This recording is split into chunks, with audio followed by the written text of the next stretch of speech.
Hello, folks. Another exciting conversation. I have Sarah here, SarahKhatri, and Sarah is an entrepreneur who has founded a business called 360 Living, which is actually a platform for people to sort out or take care of their emotional, spiritual, mental, and physical goals. Right. So, without further ado, Sarah, do you want to talk about the business? Yeah, definitely. Well, thank you, first of all. Thanks for having me.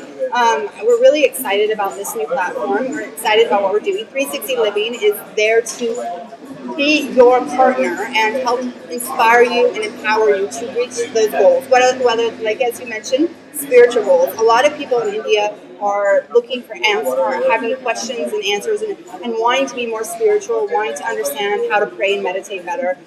From a physical perspective, the number one question being asked is how to lose weight or how to gain weight. So there's all these physical goals that we have as well. So our site is there to help basically be a partner with you in your life journey in terms of, again, if it's mental, if you're dealing with depression, or if you just want to be inspired, our site is going to be there to help get you to that next level and essentially be that partner and work you through whatever it is you're trying to do. So we have a number of tools on our site to be able to interact. It's going to be really an exciting place to go and come if you have questions, if you want to engage. It's going to be a community as well. So there's going to be peers. If you're looking to stop smoking, for example, you can go on there. You can say who is also looking to stop smoking and what's worked for them, maybe what hasn't worked for them, and really get them to engage on that level. So it's such a powerful tool to be able to really just take this community and really network with people that have the same goals and interests as you. So that's really what we're looking to do in India. We're excited about it, and we're just excited. Very cool, and looks like it's going to be the hangout for the coolest people in India. By the way, you're sort of talking about it. Do you want to talk about the future? Obviously, as India gets more and more online, as more and more people get more prosperous and savvier and are more attuned to the healthier ways of lifestyles and those kinds of things, is that going to change it? And how does the historical India time of this? Is there a storyline there as well? Well, I mean, as we see, India is evolving by the moment, and it's such an exciting time to be in India. I've been in India. I come from the U.S. I've been in India for about 3 years now, and I'm excited to see the direction that India is going, not just in the health and wellness space, but as a whole. I mean, you see India spiritual. Let's take the spiritual, for example. India is the hub of spirituality, and I feel that there's so much historical elements of spirituality here in India that you just don't find in the rest of the world.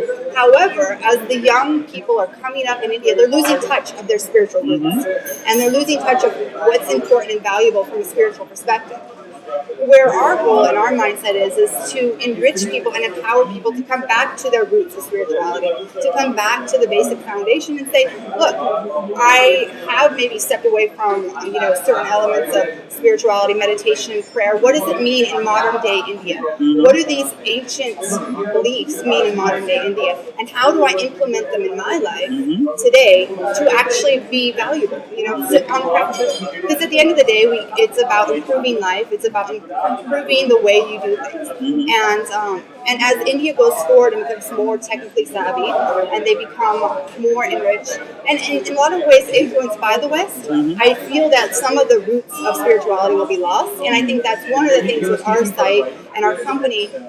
We don't want that to be lost. We want the historic roots of what's made India powerful for such a long time to still be integrated into modern day India. So that's one element. But then there's certainly the elements of physical as well as mental. So you have the emotional needs of India. So there's just so many facets that are going to be available on our site to really help you live a better quality life. That's really cool. I mean, in a business India where everybody else seems to be thinking about making money off products, you clearly come in with a new lifestyle kind of a choice. So what's a business model like? How are you going to this is structured as a for-profit entity, right? Yeah, it's a for-profit entity, and there's going to be a number of ways which we're going to monetize with different businesses and different advertising models as well. But our initial goal is to create a community. And once that community is created, we know that the opportunity to monetize is going to be endless. So for us, our focus is initially to create that community, build that brand, and build the value. And then from a monetary perspective, there's a lot of different ways to take it. We are definitely going to be launching an e-commerce site in the future as part of this.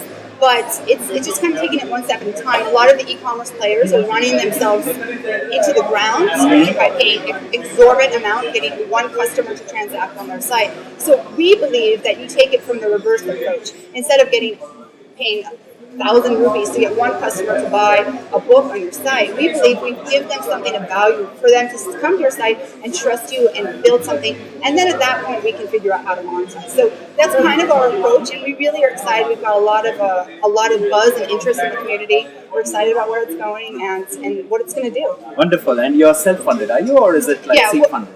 We're self-funded initially, but I mean, we're in the process. We will be raising funds. Okay. But we're just taking it one day at a time and kind of going from there. Very cool, very cool. And I think I come to the last question, which in many senses, after what we've heard, is very exciting indeed. Sarah, what are you doing in India? I mean, you've been here for 3 years, and you're actually from Charlotte in North Carolina. Yeah, Charlotte, North Carolina. So, what brings you here, and what makes you tick? So, I mean, I'm in India for a number of different reasons. I'm married to an Indian, number one, and so his family roots are in India. So I've been connected with India for almost a decade now. So for me to come to India was just an extension of what I've been experiencing at home and what I've seen for such a long time.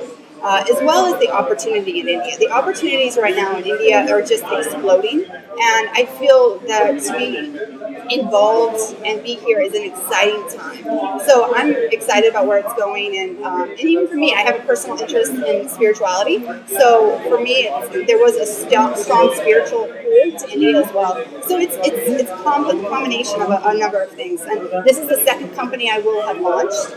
So the first company is up and running and has offices in India as well. So I have that backing me as well. Fantastic. And I think best of luck, and may you have that really well. Yeah, thank you.